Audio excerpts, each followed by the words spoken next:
Good morning students. आज हम लोग ने अपना नेक्स्ट टॉपिक कवर करेंगे अर्थ मैग्नेटिज्म। तो अपना नेक्स्ट टॉपिक डालते हैं हम लोग अर्थ मैग्नेटिज्म। ठीक है, हमने प्रीवियस लेक्चर में ऑलरेडी बता चुका है ये चीज़ कि हमारा अर्थ क्या करती है, as a form of magnet होती है। ठीक है, करती कुछ नहीं है, वो क्या होती है, एक तरह का मैग्नेट की तरह बिहेव करती है। ठीक है, बिहेव करती है। अब यहाँ पे ये बात कैसे आती है ये समझेंगे। हमने ऑलरेडी ये डिस्कस कर चुका था कि हमारे अर्थ में, अर्थ के अर्थ क्रस्ट में जो होता है डीप में क्या पाए जाते हैं, आयंस पाए जाते हैं। तो आप लोग आज ही से खुदाई शुरू कर दीजिए। ठीक है, डिगिंग शुरू कर दीजिए, आप लोगों को शायद मिल जाए। तो हमारे deep inside the earth crust ions पाए जाते हैं। ठीक है, अर्थ हमारा रोटेट करता है तो आयंस भी उसके साथ रोटेट कर रहे हैं। अगर आयंस रोटेट कर रहे हैं ये मतलब चार्ज रोटेट कर रहा है, चार्ज रोटेट कर रहा है मतलब करंट फ्लो हो रहा है, करंट फ्लो हो रहा है मतलब मैग्नेटिक फील्ड बन रही है। तो हमने बताया था करंट कैरिंग वायर में एज अ क्या बिहेव करता है, मैग्नेट बिहेव करता है। तो यहाँ से कॉन्सेप्ट समझ में आ गया होगा। अब देखिए, कभी ये चीज़ और भी ध्यान दीजिएगा कि हमने कहा था कि सस्पेंडेड वो होगा, मैग्नेट होगा, तो वो रेस्ट किस डायरेक्शन में करेगा, नॉर्थ साउथ डायरेक्शन में।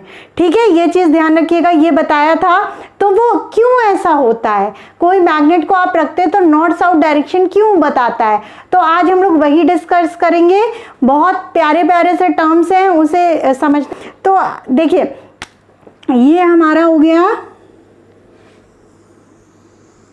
अर्थ।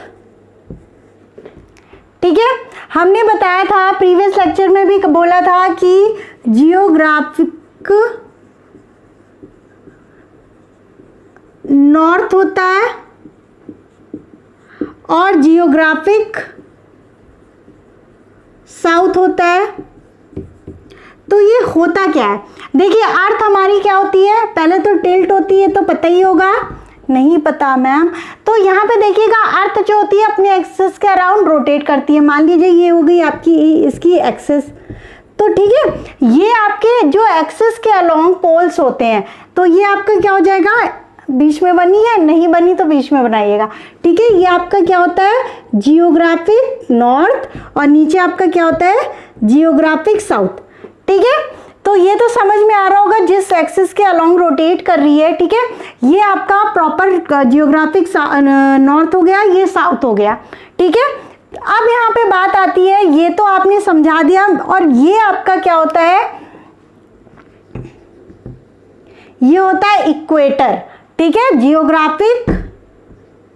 Geographic equator. अब यहाँ पे बात आती है कि हमारा अर्थ जो है magnetic, as a magnet behave करता है। तो यहाँ पे ये चीज़ देखिएगा, जो अर्थ का ये जो होता है, ये मैग्नेटिक नॉर्थ होता है, ये as a form of magnet बना दिया, ये ऐसे बना लीजिएगा सुंदर सा, ये। ठीक है, तो हमने ये बना लिया है। तो ये क्या होता है, ये जो होता है मैग्नेटिक साउथ होता है। यहाँ पे ध्यान दीजिएगा, जब आप टेक्स्ट बुक खोलेंगे तो यहाँ पे मैग्नेटिक नॉर्थ दिखाएगा। तो अभी हम डिस्कस करते हैं कि एम मैग्नेटिक नॉर्थ क्यों दिखा रहा है। देखिए, ये अर्थ है, ठीक है, अलोंग द एक्सिस क्या हो गया, ये नॉर्थ पोल हो गया, ये साउथ पोल हो गया। ठीक है, और कौन सा, जियोग्राफिकल नॉर्थ हो गया, ये जियोग्राफिकल साउथ हो गया। अब यहाँ पे बात आती है, जब आपका अर्थ मैग्नेट की तरह बिहेव कर रहा है। ठीक है, तो जब मैग्नेट, जो अर्थ का मैग्नेट होता है, अर्थ का मैग्नेट जो होता है, अगर ज्योग्राफिकल नॉर्थ की साउथ क्या होता है, साउथ होता है, नॉर्थ की साइड साउथ। ठीक है, नॉर्थ की साइड हमारा मैग्नेटिक साउथ होता है अर्थ का मैग्नेट। ठीक है, अर्थ का मैग्नेट जो होता है, यहाँ पे देखिए ज्योग्राफिकल नॉर्थ के पास में क्या होगा, मैग्नेटिक साउथ होगा। मैग्नेटिक साउथ क्या है, ये अर्थ का मैग्नेट है, इसे लिख लीजिए, अर्थ मैग्नेट। अब यहाँ पे बात आती है कि मैम आपने कहा कि जो नीडल होती है नॉर्थ साउथ डायरेक्शन में होती है, तो वो किस डायरेक्शन में होगी, देखिएगा जब नीडल आएगी तो नीडल क्या होगी, नॉर्थ वाली साउथ के डायरेक्शन में होगी। समझ रहे हो, ये नीडल है आपकी नॉर्थ वाली, किस पे, नॉर्थ, ये नॉर्थ साउथ डायरेक्शन में होंगे।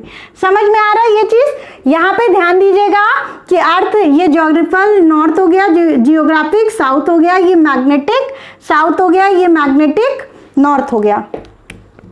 ये अर्थ का magnet as a magnet behave कर रहा है ना, उसकी वो चीज है, प्रॉपर्टी है, वो चीज है ना। अब यहाँ पे आता है बात कि ये चीज हो गया। अब यहाँ पे ध्यान दीजिएगा, अगर ये जियोग्राफिक इक्वेटर था तो ये जो है मैग्नेटिक, ये वाला, ये मैग्नेटिक साउथ है, मैग्नेटिक नॉर्थ है, तो ये इसका क्या हो जाएगा, रुकिए दूसरे कलर से बनाओ।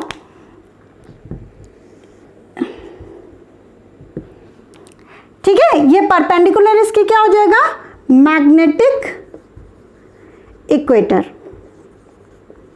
ये सब तो आपकी समझने की बात हो गई है, समझ में आए ठीक है, नहीं समझ में आए तब भी ठीक है, नहीं ठीक नहीं है। तो अब यहाँ पे देखिएगा, अब ये मुद्दा हो गया बहुत बड़ा, ये सब तो समझ गए होंगे। ठीक है, अब बात आती है, नेक्स्ट आपका टॉपिक आता है, ठीक है, जियोग्राफिक मेरिडियन क्या होता है मैम, बता दीजिए, है ना। नेक्स्ट आपका टॉपिक आता है मैग्नेटिक मेरिडियन क्या होता है। अब यहां पे समझिएगा, जब हमारा ज्योग्राफिक मेरिडियन क्या होता है, प्लेन होता है। प्लेन क्या होता है, जब ज्योग्राफिकल नॉर्थ और ज्योग्राफिकल साउथ में, ये मान लीजिए प्लेन रख दिया ऐसे, जो प्लेन होता है उसको क्या बोलते हैं, जियोग्राफिक मेरिडियन। समझ में आया, ये वाला प्लेन आपका क्या हो जाएगा, जियोग्राफिक मेरिडियन। समझ पा रहे हैं। वैसे ही मैग्नेटिक साउथ और मैग्नेटिक नॉर्थ में जो प्लेन होता है उसे क्या बोलते हैं, मान लीजिए ऐसे, समझ रहे, ये ऐसे जो प्लेन रखा है, ऐसे प्लेन रखा है, अंदर की साइड रखा नहीं है, मतलब इमेजिन कर लीजिए ये जो प्लेन है उसी को क्या बोलते हैं, मैग्नेटिक मेरिडियन। समझ में आया, geographic north, geographic south, magnetic north. ठीक है, और नीडल कहाँ करती है, नॉर्थ साउथ डायरेक्शन में रेस्ट करती है।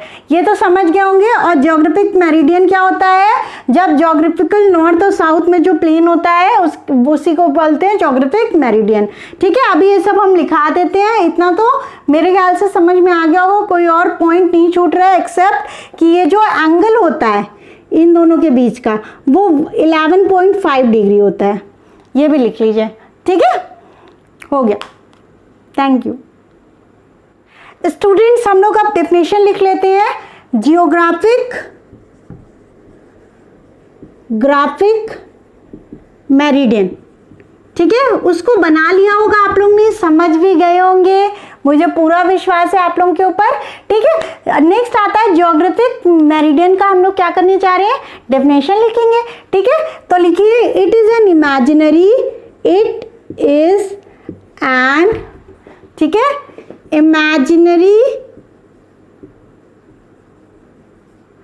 प्लेन passes, ठीक है, it is an imaginary plane passes through, किससे पास करती है, जियोग्राफिक एक्सिस ऑफ रोटेशन। ठीक है, geographic axis of rotation. Next आपका आता है हमारा जियोग्राफिक मेरिडियन हो गया, मैग्नेटिक मेरिडियन लिख लीजिए, मैग्नेटिक मेरिडियन। ठीक है, तो ये क्या होता है, मेरिडियन। देखो बताते नहीं हो तुम लोग मैम क्या लिख रही हैं, ऑनलाइन क्लासेस में यही दिक्कत है। ठीक है, मैग्नेटिक मेरिडियन कभी कभी तो अपलोड हो जाती है, तब पता चलता है अरे यहाँ तो छूट ही गया सामान रखना। चलो रखना मतलब एज अ सेंस कि यहाँ तो छूट ही गया।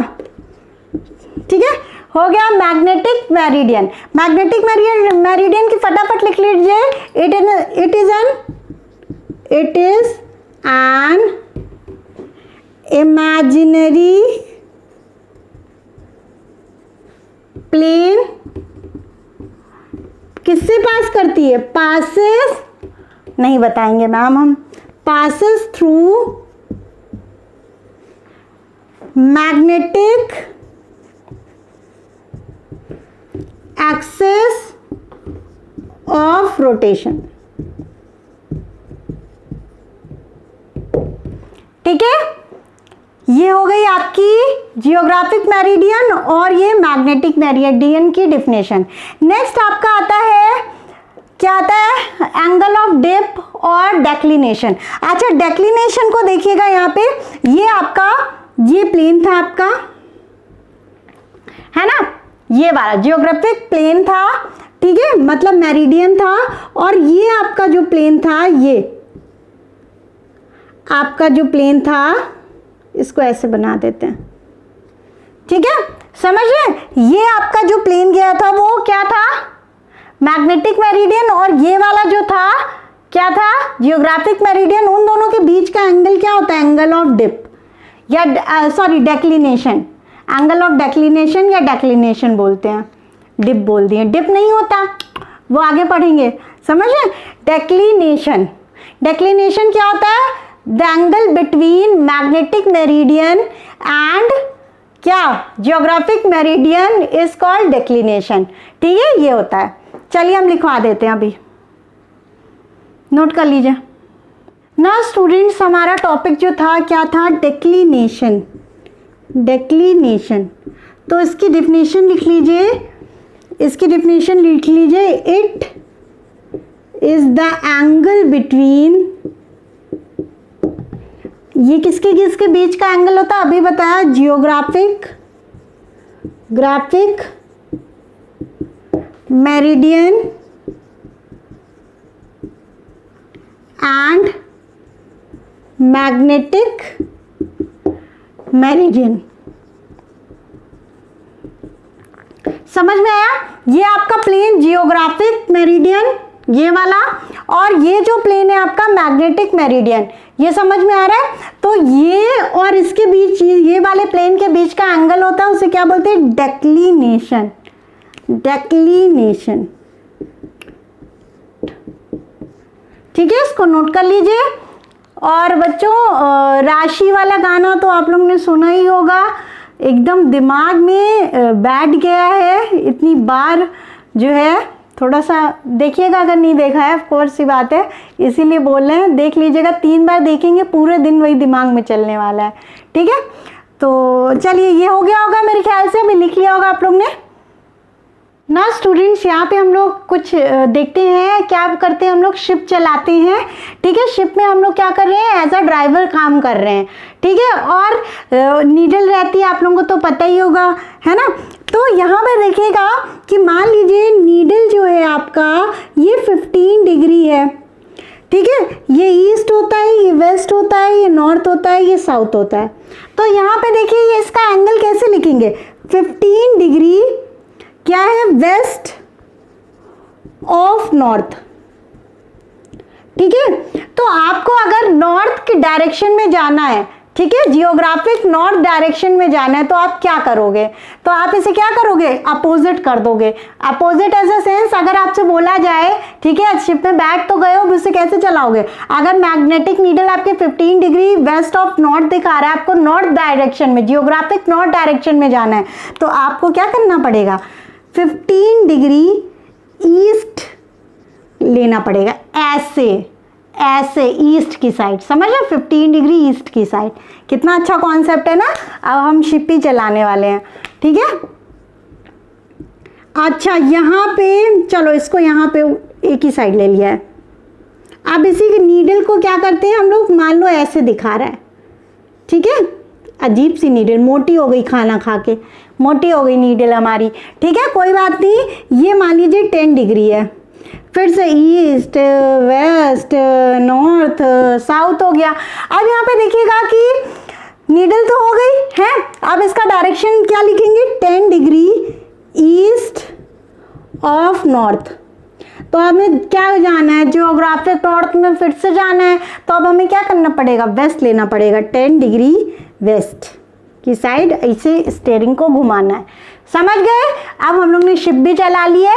नेक्स्ट हम लोग कॉन्सेप्ट देखते हैं, मैग्नेटाइजेशन क्या होता है। ठीक है, मैग्नेटाइजेशन देखते हैं। चलिए स्टूडेंट्स, नेक्स्ट आपकी प्रॉपर्टी आती है मैग्नेटाइजेशन। मैग्नेटाइजेशन क्या होता है?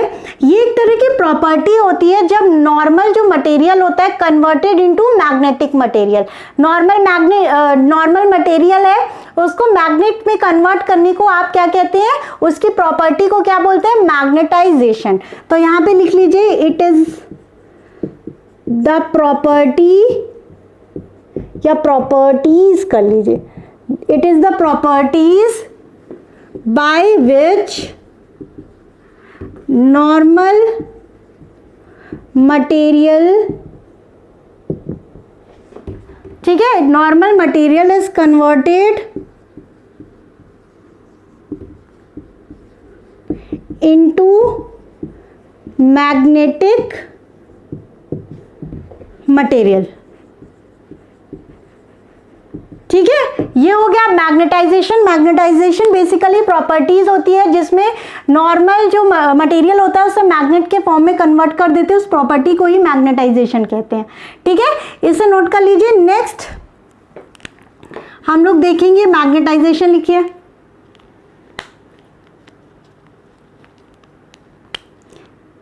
ठीक है, इसी में हम एक और टॉपिक लिखवा देते हैं, magnetic intensity.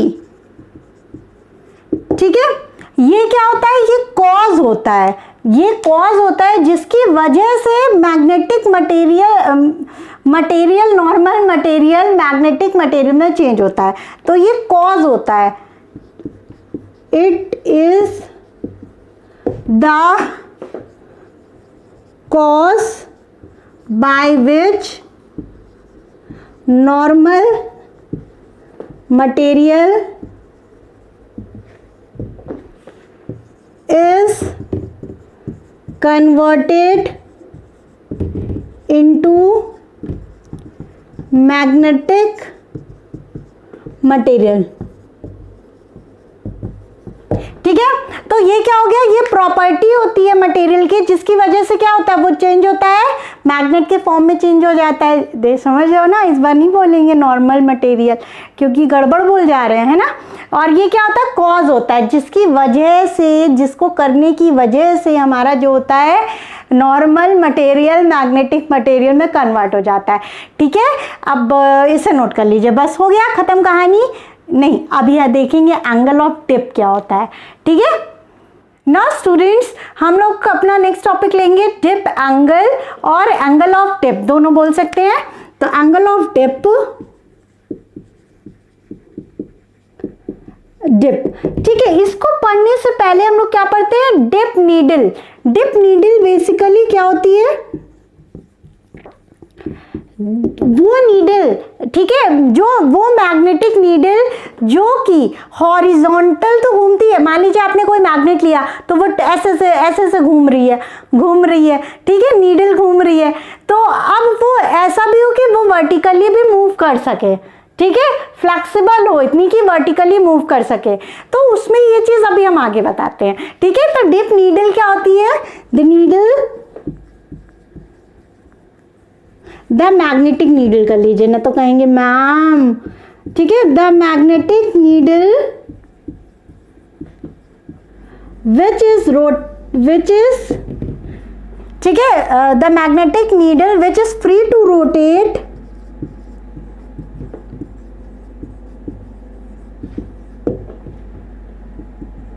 in vertical, which is free to rotate in vertical direction also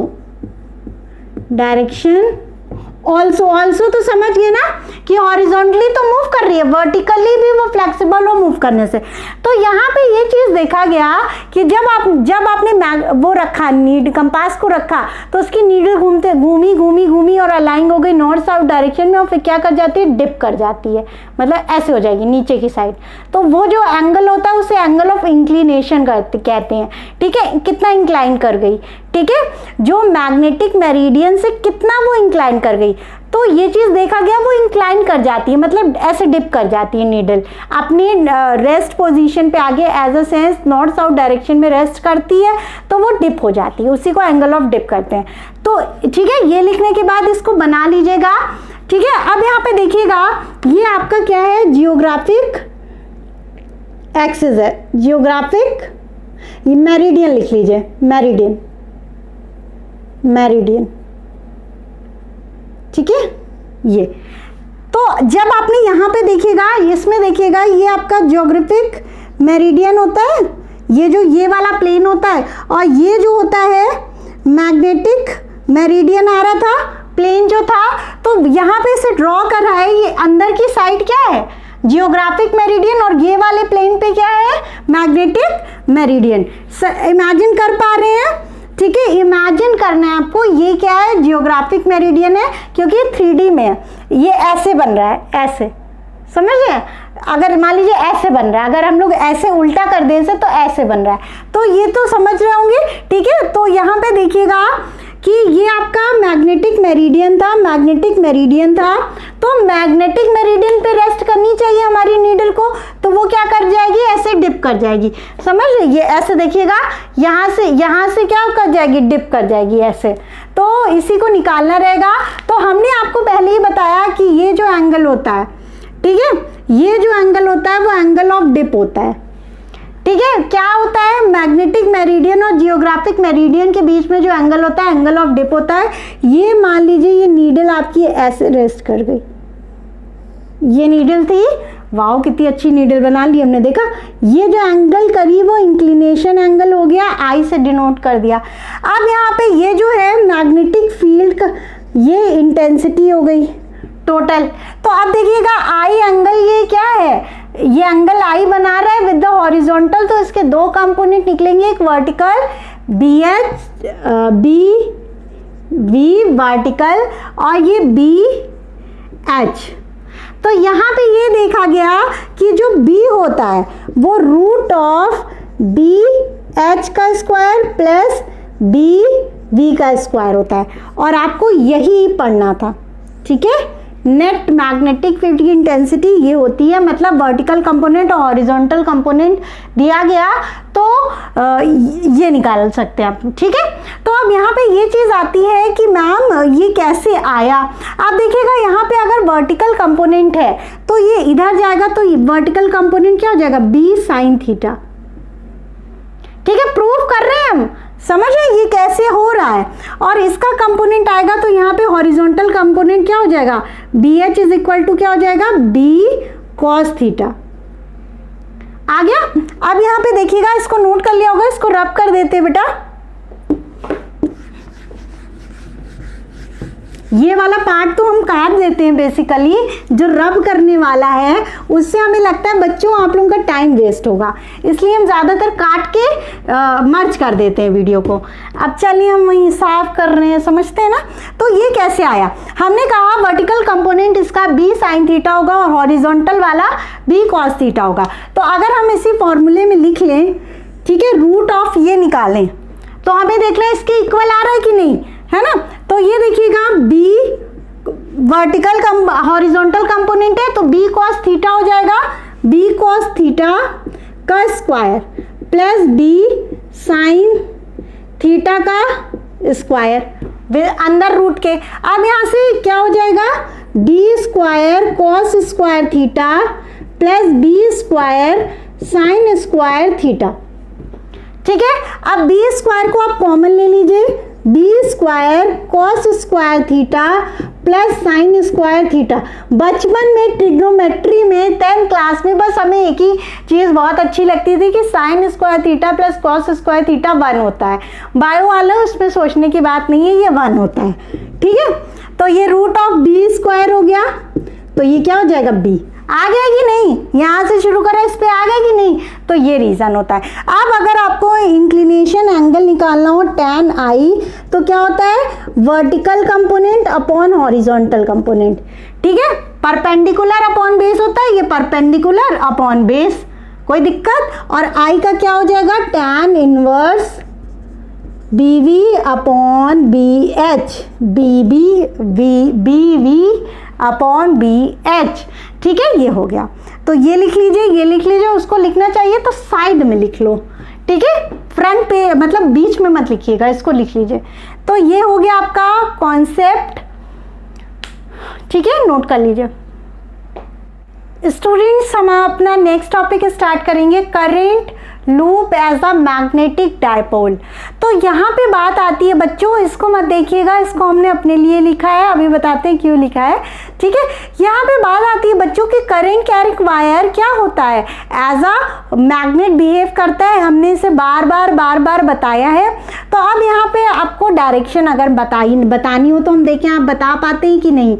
मान लीजिए ये करंट कैरिंग वायर है, तो इसमें क्या है, मैग्नेटिक फील्ड का पहले आप डायरेक्शन निकालिए, ठीक है, मैग्नेटिक फील्ड का डायरेक्शन निकालिए। तो देखिएगा ये ऐसे करा और फिंगर्स को कर्ल किया, अंदर की साइड जा रही है, ठीक है, इधर करा, ये ऐसे जा रही है, ठीक है, ऐसे जा रही है, तो ये ऐसे अंदर की साइड जा रही है फील्ड, ठीक है।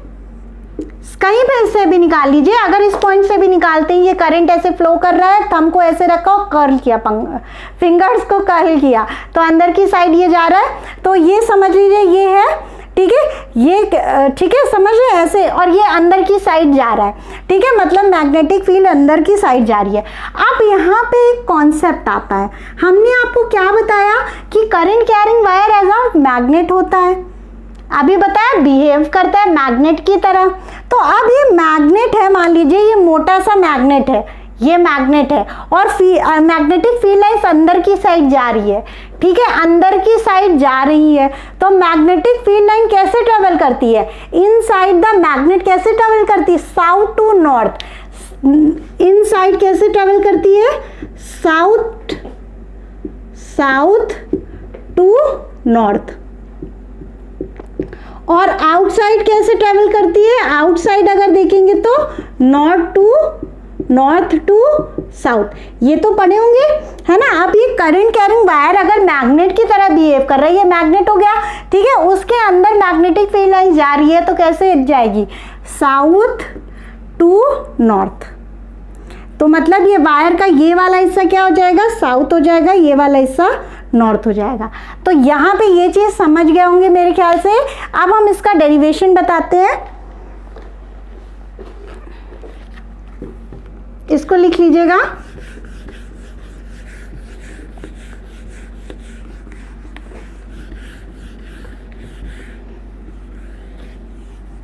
स्टूडेंट्स हम लोग इसका डेरिवेशन लिखेंगे, हम लोग क्या लेते हैं, करंट कैरिंग वायर ले लिया, ठीक है, ये direction of flow of current है, ये आई करंट फ्लो कर रहा है मान लीजिए, ठीक है, कैपिटल आई फ्लो कर रहा है, और इसका रेडियस हमने आर ले लिया, ठीक है। अब यहाँ पे देखिएगा ये जो है कैसे करंट फ्लो कर रहा है, ठीक है, ये ऐसे फ्लो कर रहा है, तो ये मैग्नेटिक फील्ड का डायरेक्शन क्या होगा, इस साइड होगा, मतलब ये है फ्लो का, ये है आपका करंट कैरिंग वायर, ये, ठीक है, और ये ऐसे करंट फ्लो कर रहा है आपकी साइड से, तो ये आपने रखा, ये ऐसे फ्लो कर रहा है। तो यहाँ पे देखिएगा ये अंदर की साइड ये हो जाएगा, अंदर की साइड कैसे फ्लो करता है, साउथ टू नॉर्थ। इसको अच्छे से डॉटेड लाइन से स्केल से बना लीजिएगा बेटा, ठीक है, ये हो गया।